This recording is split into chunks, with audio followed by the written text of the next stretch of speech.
Ding, ding, ding.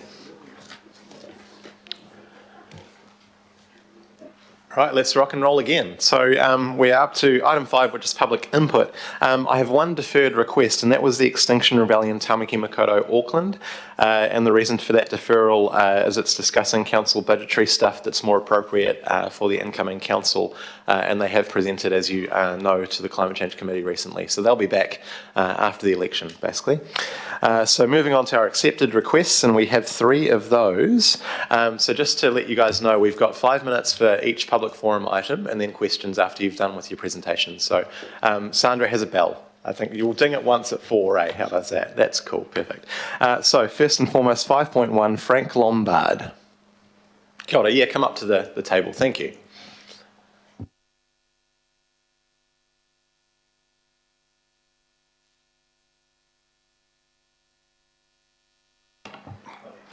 So just want to check it's the right button to move the presentation along.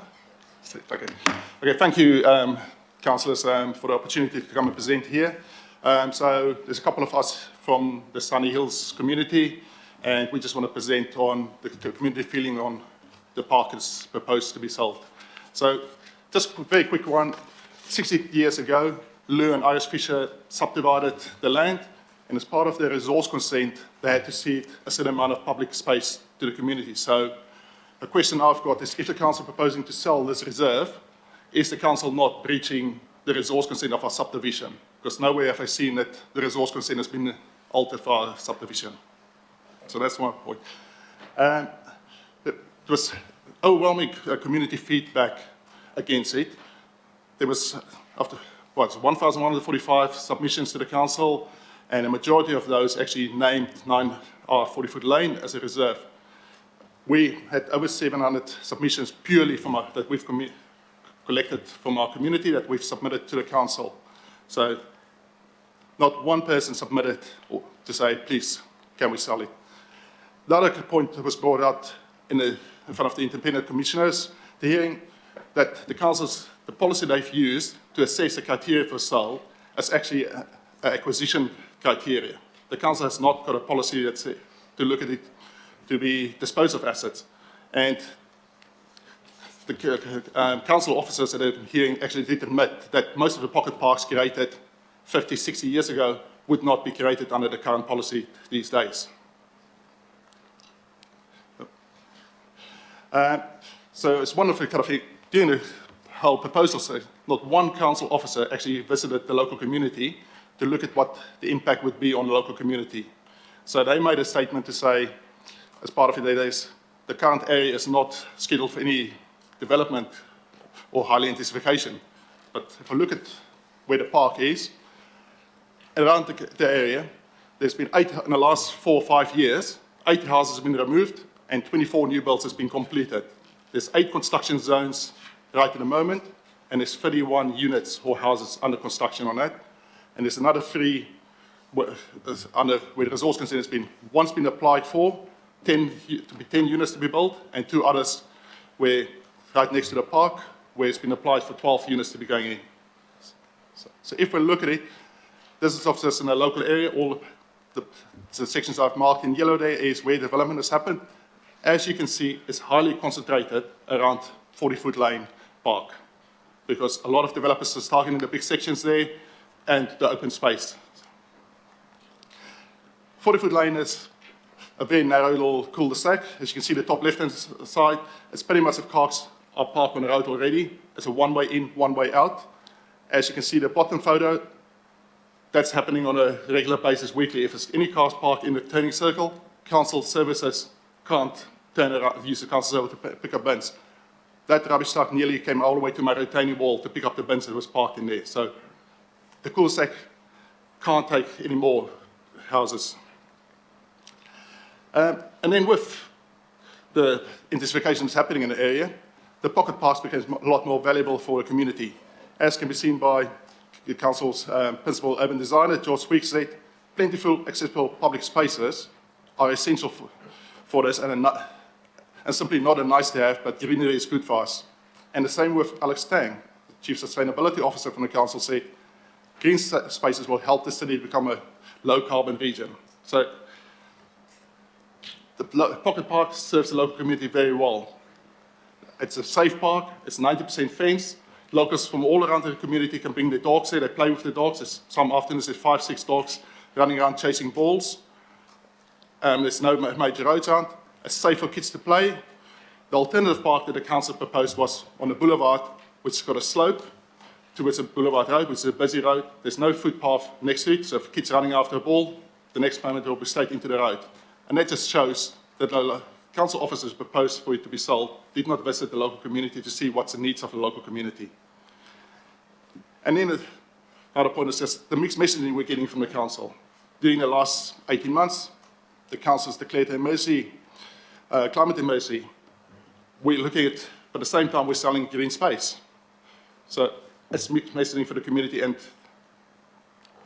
so the last point I just want to say is, please say no to self reserves. And we actually want to ask the councillors who's making the decision is to think about what legacy you want to live or leave behind for Auckland Council. For now, for 10 years, for your children, their grandchildren, in 30 years' time. Because once, with all this intensification of housing happening, is the parks becomes more valuable to the local communities. It's places where the communities can connect with the neighbours. And once the reserve has been sold, it's gone forever. We will not get new reserves in existing built-up areas. Yes, we will get new parks in new neighbourhoods or sections being developed, but there's no new ones coming through. So thank you for the time. Thank you, Frank. Do we have any clarification questions from the committee? Councillor Coombe, yes. Tēnā koe e te hia mana. Kia ora, thank you for coming along and presenting. It's good to see the passion that the community has for this green space. Do you think there would be interest in the community getting together and buying it? But buying it depends on the cost, how much. The community will definitely be interested in maintaining it. The independent commissioners did recommend that the council look at it. Is it a way that the council retains ownership but take the cost of maintaining it away? The community will definitely, through a community local board or look at local, because we will be paying for it to maintain it and probably enhance it some more. But the question comes down if you want to sell it to the community, what's the cost going to be, kind of thing. They'll definitely look at contributing to the upkeep of the park. I'm not sure if you'll get people with the house prices where houses prices at the moment is for, depending on how much they want to pay, because there's going to be capital to it. Thank you. Hope that answered the question. Ngā mihi, thank you. Thank you. Councillor Walker. Sure. You'll be aware of the housing legislation that the government is promoting, 3 houses, 3 stories everywhere, and the intensification of the zoning in this particular location. Are you familiar with any work that council officers have done to project out the intensification in the area and then relate that to the additional reserves that might be required in this area? No, not that I'm aware of. Like I said, as far as I'm aware of, all council officers has done was look at flat plans on a computer. Nobody has visited the local community. I did put in an official information request back in January to request from the council if they can tell me how many resource consents has been issued in the local Sunny Hills area in the last 5 years. And I was advised that no, the systems are not set up, they cannot run that to tell me. So there's... Sure. So it would be fair to say that in a situation where the council has to provide reserve space, because we've got a ratio of reserve space to dwellings and population, if the council were to sell this particular property, is there any other undeveloped property in the area that council could buy in the future at any comparable price? No, I don't think so. We know that it's all built up. The council will be competing with other developers. Developers is purely out of financial gain. If we look at the numbers, like I said before, it was 3 years ago, it was 8 houses, went to 24. There's now 8's gone to 31. There's 3 consents in there for Sure. 31 houses. There's more and more. Developers will pay more, and Understood. the density rules make it easier Understood. to hire. And just further to my question around any study by the officers, has there been any calculation that you've seen by council officers projecting out the additional development in the area allocating against that development the contribution that council will receive for reserves, some of which will be spent in the area for neighbourhood reserves and pocket parks. Have you seen anything to that extent? No, I've Okay, not. thank you very much.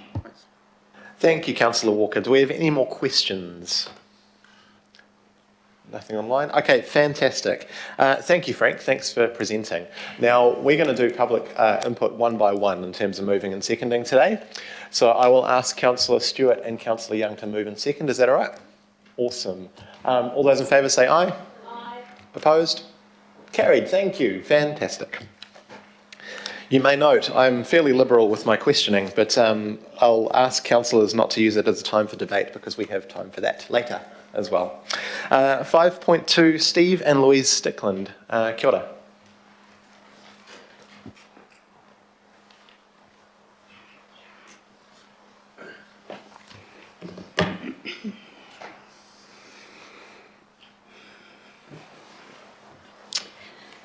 Kia ora. My name is Louise and this is my husband Steve. So Morena, Talofa, Maloi, Lele, good morning. My husband Steve and I will play tag team. I'm going first, followed by a video, then Steve will close off. I want to talk to you about leading with moral purpose. As a senior education advisor to schools, principals and boards of trustees, I'm in leadership, as you are councillors also. Moral purpose is defined as a value that appeals to the innate sense held by people in leadership of what is right and what is worthwhile. The Ministry of Education is putting millions of dollars right now into supporting schools to assist more and more children with mental and social well-being issues. This is not just in low decile schools. Proven research studies have shown significant relationships between urban green spaces and human, i.e. physical, psychological, mental, social well-being. The review found that even a single view of a greenery from a window increases work performance and prevents adverse health effects from stressful life events.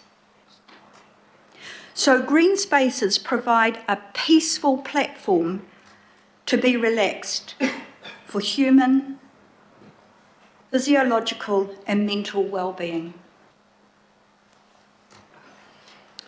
The natural environment works as mediation and accelerates the restoration of stressful life effects. Yesterday, as you all know,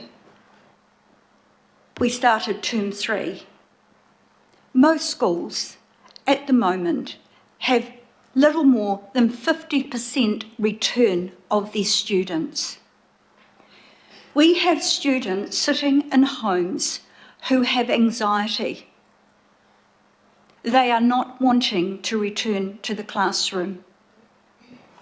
This is because of 2 years of social issues, where families have been in crisis. COVID has exacerbated this. The interaction with green spaces of students daily or even once a week is necessary for positive mental growth. The role of you as policymakers has become more critical than ever for sustainable and balanced urbanisation now and into the future. I leave you with this government mantra: children are at the heart of the matter. Can you play the video, please? Fruity on a tree. What are you doing?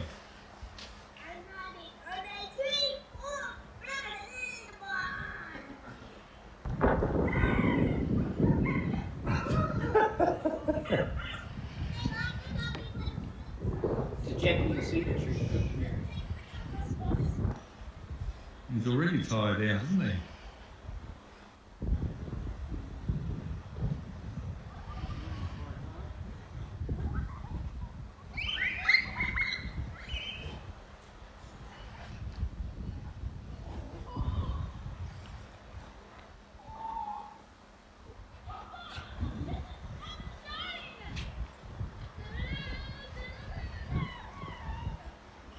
Oh, you'll have to run down to get him now.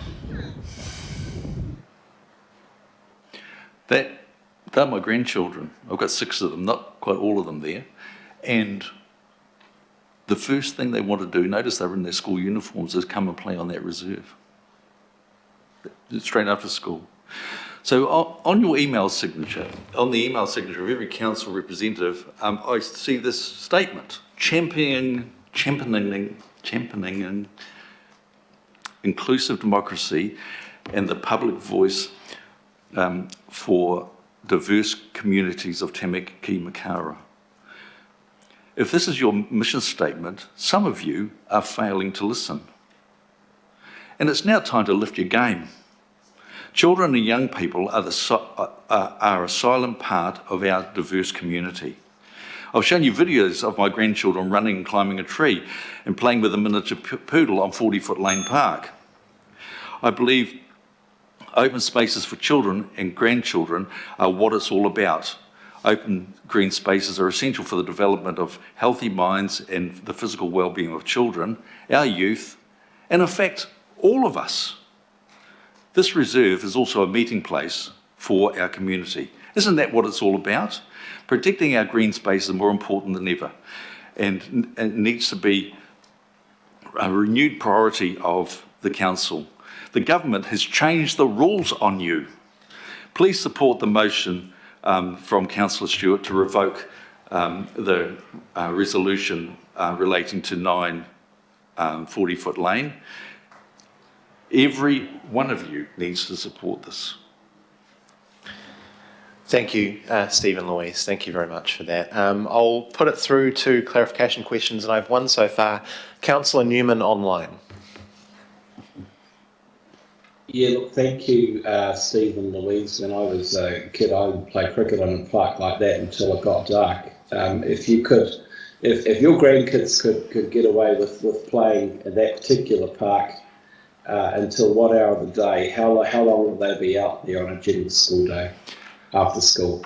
Well, I pick them up on two times a week, and often they just want to run out there. And you can play cricket on that park. You can kick a ball around because it's quite flat. And you can. One of the things that's noticeable is you can't do it on the reserve around the esplanade. It's all too narrow. It's all beautiful, but it's too narrow to kick a ball and play cricket. Our grandchildren would easily be out there for a couple of hours. We now have a little puppy, and they just adore being able to let off steam. We have to, I'm coming from with my hat on as a senior advisor for the Ministry of Education, and we've got huge problems with our children and their ability to engage in their learning. And we need, so at the moment there's a strategy that we're going into schools with, which is attendance and engagement. And these children need to be able to let off steam and throw balls and do what children can do or should be doing, so they can then engage in their learning and be balanced, healthy individuals. Thank And you. my follow-up question, a lot of schools in my ward, I don't know about this particular area, of course, now, they have open space, but they also have big fences around those schools to protect that property. I'm assuming that, notwithstanding the fact that the socioeconomic profile might be different, that there'll be schools in that area that are also chucking up fences to basically lock those particular grounds and those play areas out after school. Would that be fair? Exactly, and that's what I'm also involved in, the cost of abuse of school grounds after school. So, yeah. The way this park is actually set up is that it's in the middle of an area which is actually got surrounded by quite busy roads. So children can actually walk safely and play on this park unsupervised. And the kids in the street walk down there and they bring their dogs and they run around. And we don't need to supervise the kids. They can go out there. It's at the end of a cul-de-sac. It's completely safe, remarkably safe. Thank you, and thanks, Councillor. Thank you. Councillor Watson, then Councillor Walker. Councillor Watson. Yeah, thank you, Stephen. Louise, I just want to pick up on some of your comments about mental wellbeing, and I'm looking at a report here from the Regional Public Health, a summary of the impact of open spaces on health and wellbeing as it goes to young people, and they're basically just quoting a whole series of international research documents that show the benefit for all people, but particularly for young people. And in respect of those young people, the important factor that they identify here is proximity, so proximity to open space. In your educational experience, I wonder if you could comment on the other thing that's happening with open space at schools, other than schools being fenced off. So in my ward, you just can't get into schools. Is it increasingly the open space within the school itself is being taken up? So I went to a new school, Otia Valley, it's less than 10 years old, and already half their one sports field is taken up with a 4-storey building. So within the school environment, not only is it locked outside, but that open space. So they have to program different breaks for half the school because it's so congested within that school environment. Yes. So we've got a lot of rezoning going on at the moment because there is preparation for looking forward to 30 years. Principles, so building is going to be on the agenda. There's just, a full-on, what would you call it? Sorry, I'm nervous. There is a future planning happening so that schools in Auckland can cope with the influx or the concentration of people that are going to be moving into the Auckland zone. And so it is actually quite frightening seeing how big some of these schools are going to get, and the building will happen on those spaces that are at the moment green. And they will be, so students they hanker for being able to find, if you watch students at lunchtime, where do they go? Where do they go? And they move out into isolated places, under trees, and around the fence lines of the green spaces in schools. That's where they go. An earlier question from Councillor Coombe was about, could the community buy the reserve? We already bloody well own it through you guys. Why would we want to buy it? I mean, that's what your job is, to own reserve, not for us to be buying it off you. That's offensive, actually. Crazy. You already own it. And we paid for it years ago in the subdivision. It's offensive.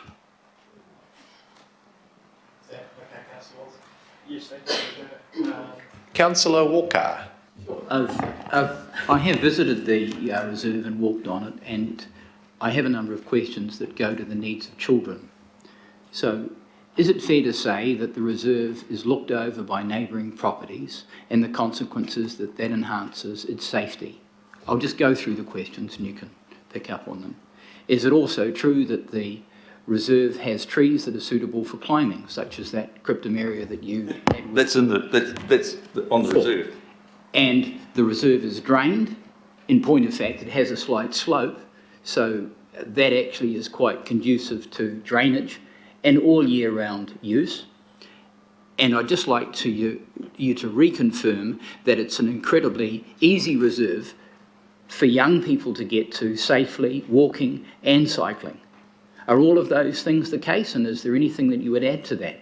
Well, the reserve has two access ways onto, what's the other street called? Treeway. Treeway. So there's an access way from Treeway, and there's an access way from 40-foot lane. So the access is exceptionally good, and for a majority of the kids in that area, or people in that area, they don't have to cross any roads, and the roads are actually quite busy. So just picking up on that, what we're talking about selling is a reserve that is in place, that was part of the subdivision design, has access ways that would be irreplaceable for any other reserve, because council would have to purchase multiple properties in order to accommodate that. And in point of fact, is it true that council would have to buy multiple properties at a considerable space, and I don't know how many, to substitute for this reserve? Would that be the case? It would absolutely be the case. Absolutely. Children, Sunny Hills Primary School is at the back of that reserve, and they walk through the reserve, particularly in summer, obviously, to get to and from school. So it is definitely a well-used space. In fact, instead of selling the reserve, what councillors should be doing is putting a playground on it, which would be amazing. So just revisiting my question, and I'm familiar with the reserve, would it be the case that the council, in order to replace a reserve like this, would have to buy between 4 and 6 properties to deal with the present amenity that this reserve provides in respect of the reserve space itself and the relationship to the community and access through safe access ways? I don't think it would be possible to buy them, because the sections are about 750 square metres each, and this is about 2,500 square metres. So how many sections are going to be? It would be impossible to get everyone together to do it. It's just impossible. It's there. We don't need to be having a conversation about buying other stuff. Why don't we just protect what we've got? So if it's 2.5... What was the first Sure. question that you asked? It was really about the number of properties that you'd have to buy. By my calculation, it looks like it might be about 8 properties that council would have to buy, or more, to substitute. At what cost? Makes no sense to sell something and then try and replace it. Thank you. And it's in a prime location as well from the point of view of access, and the kids are playing on it now. I don't know whether you guys, you need to go down there and actually have a look. It is a bit of a bog at the moment, because it needs a bit of draining to make it so that it's pristine in the winter. But the kids still run around on it. The first thing I want to do is go and climb that tree. Okay, Councillor Dalton. Thank you. I just, excuse me, a couple of questions for Mrs. Stickland. You raised the work that you've been doing around, you're in conversations around accessibility to school grounds after hours, I think, and also conversations around the increasing school population and the lack of open spaces. My first question is council involved and at the table regarding the conversations of increasing school roles and the need for open space? Is council there in those discussions? Because I would think that would be quite critical. If there's a, perception might be the wrong word, but that council is missing, are they there? I'm sorry, I'm struggling to hear what your question actually is. Are councillors actually having the conversations around the table? In the conversations that you're having around open spaces and the growth of school population with education, is Auckland Council, not councillors, council, involved in those discussions in the context of getting informed on the growth of school populations and the lack of open space? My understanding is no. I wonder if there's an opportunity there in the conversations you're having to recommend that Auckland Council do be at the table. I would agree, and it's the same as Kaingaora and what is happening with intensification and the impact on children with the type of building that has been done, where we've got multiple families moving into these complexes that are being built right now, and the social issues that are coming out of this sort of building and this sort of accommodation is actually now moving into the classroom.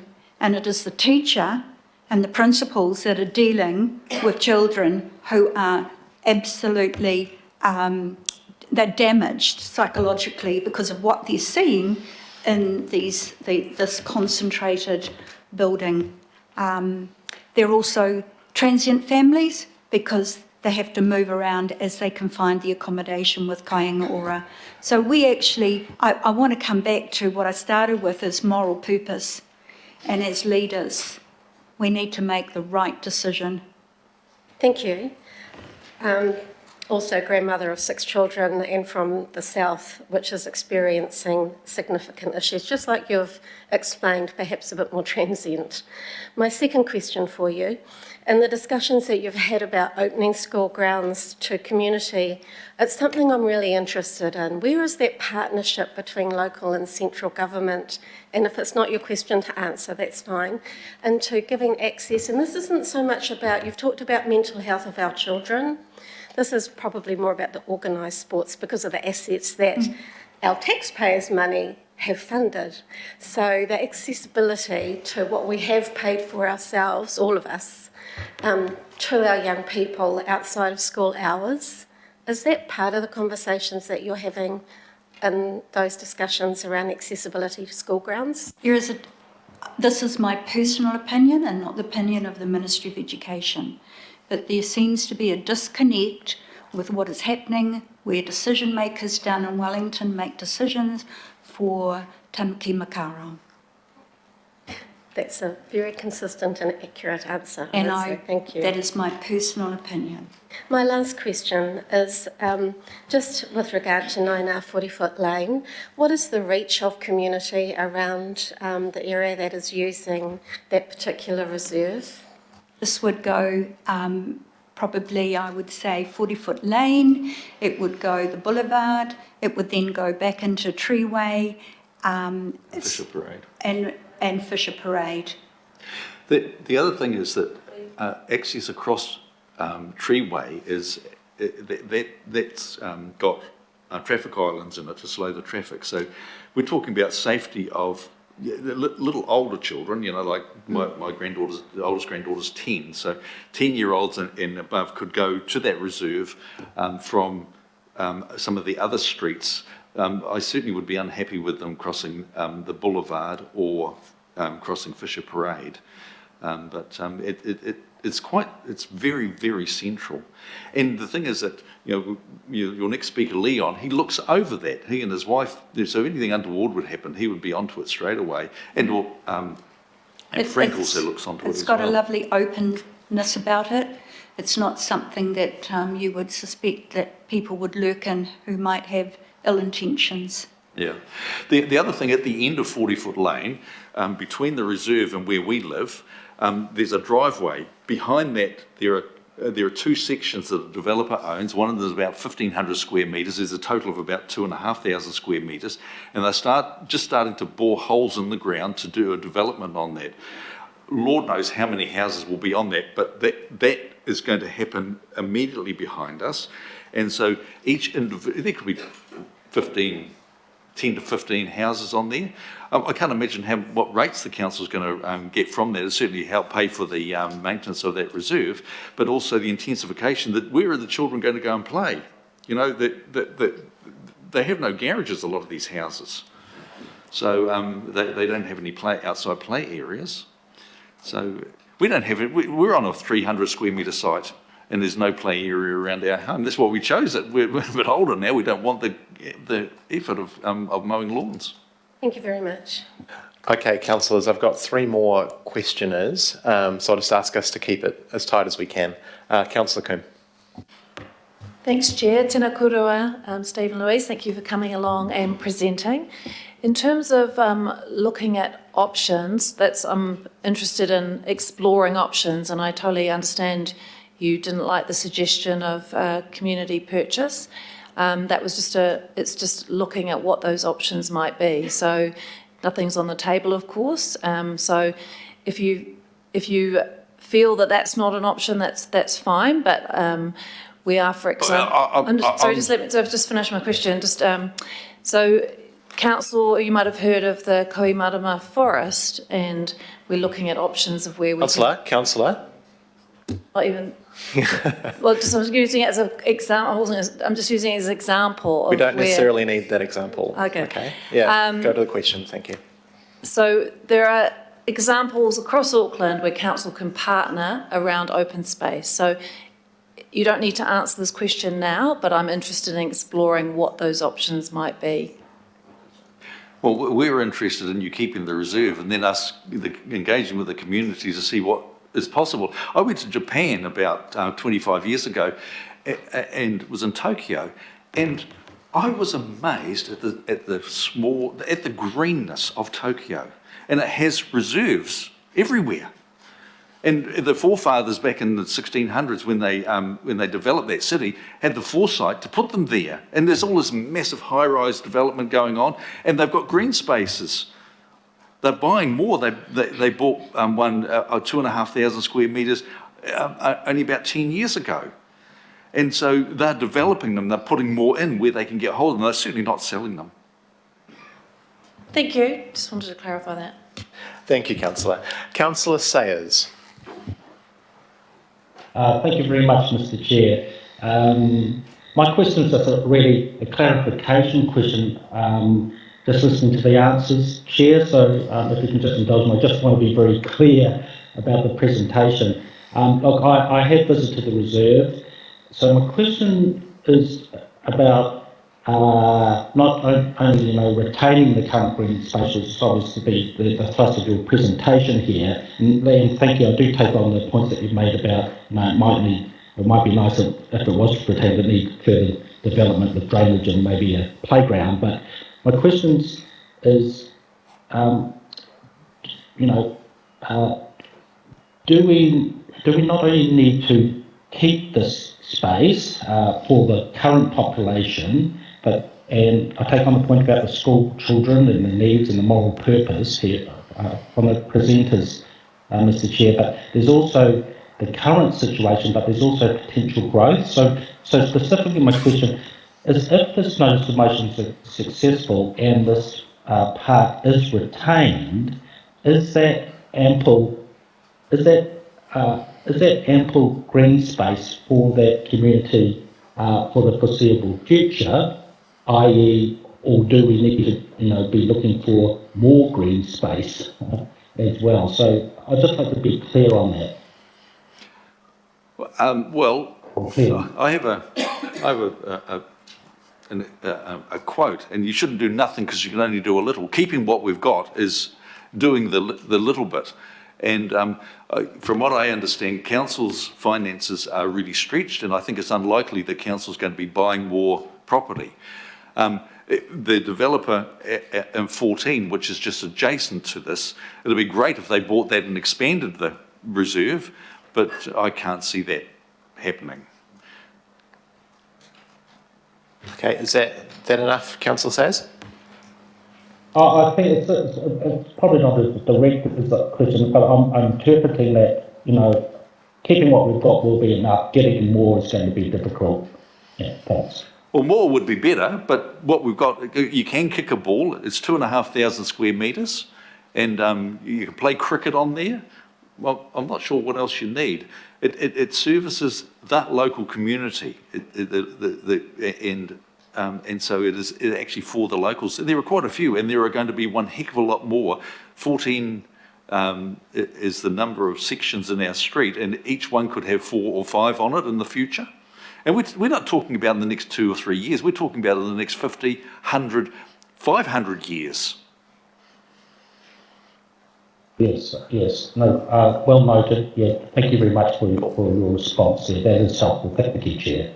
Thanks, Councillor Sayers. I'll put myself on the question order here because just referencing one of the answers to Councillor Dalton's questions around housing, someone who lives in a townhouse development myself, I want you to explore what did you mean by social issues relating to the type of building that's proposed around the area, and could I ask you to expand on that, please? Are you talking to me? Yeah. So when I was talking about that, I was meaning what I'm seeing in schools with the Kāinga Ora developments, where people who are without housing, okay, are moving in, and what we're ending up with is it all their social issues that are happening in their homes are also playing out in the classroom. I don't think I need to expand much more. People who need to be in Kāinga Ora housing, there are reasons for that, and their lives are not straightforward. They are complex and they are difficult. And it seems to be becoming more and more the norm in New Zealand. Okay, thank you. So with the promise that it will be very short, I go back to Councillor Walker. Thank you. A very short question. If we look at reserve space in the area that people enjoy, including children, as it stands now, there's quite an extent of coastal land around the fringe, which will be gone through sea level rise in the conceivably short, medium, and absolutely the long term. Do you know of any proposal to substitute for that in the area? I don't think there is, no. Thank you very much. Thank you very much, Stephen Loyes. Thank you for that. And certainly a lot of questions, but you did very well, so thank you. I will ask Councillor Young to move it this time and Councillor Stewart to second. Is that all right? Perfect. All those in favour? Aye. Opposed? Aye. Carried. Fantastic. Thank you very much. Thank you. Moving on to our final item of public forum, 5.3, Leon Goldwater. Cool. Haere mai.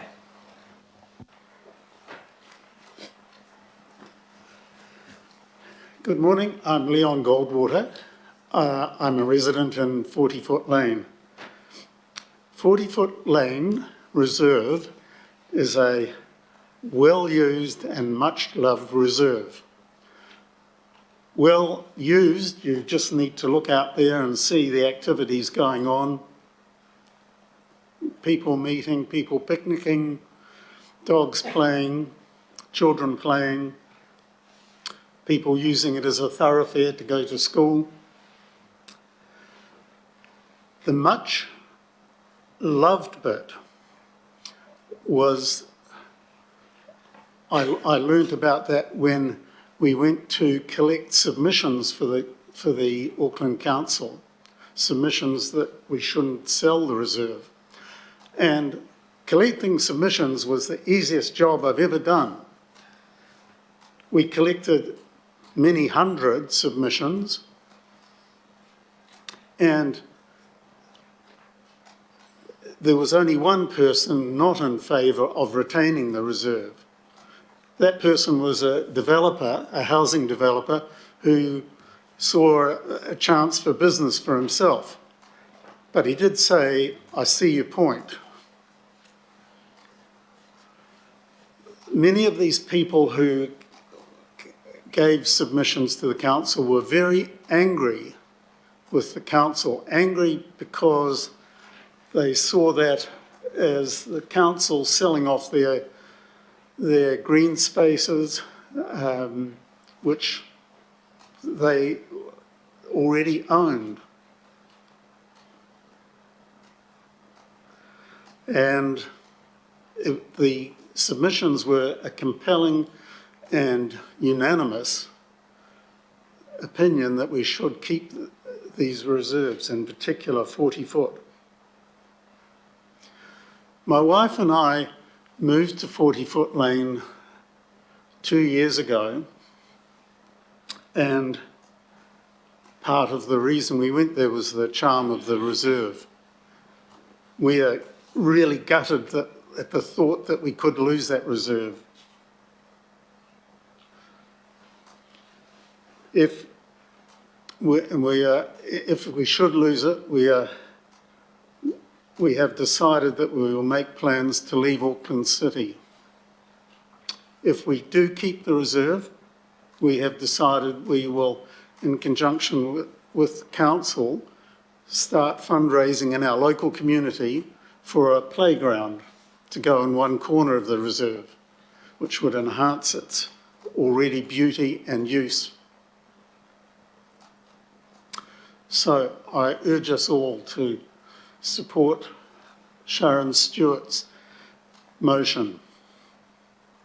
Thank you. Thank you. Thanks for presenting. I have two questions so far, Councillor Watson and then Newman. Councillor Watson. Yes, thank you, Mr. Chair, and thank you, Leon. I just want to pick up on your comment to do with what seems to me to be the extraordinary number of submissions. So I think in the first presentation we heard about 1,145 generally to do with the preservation of open space, but the vast majority of them to do with 40-foot lane, in fact 672 from one community coordinator.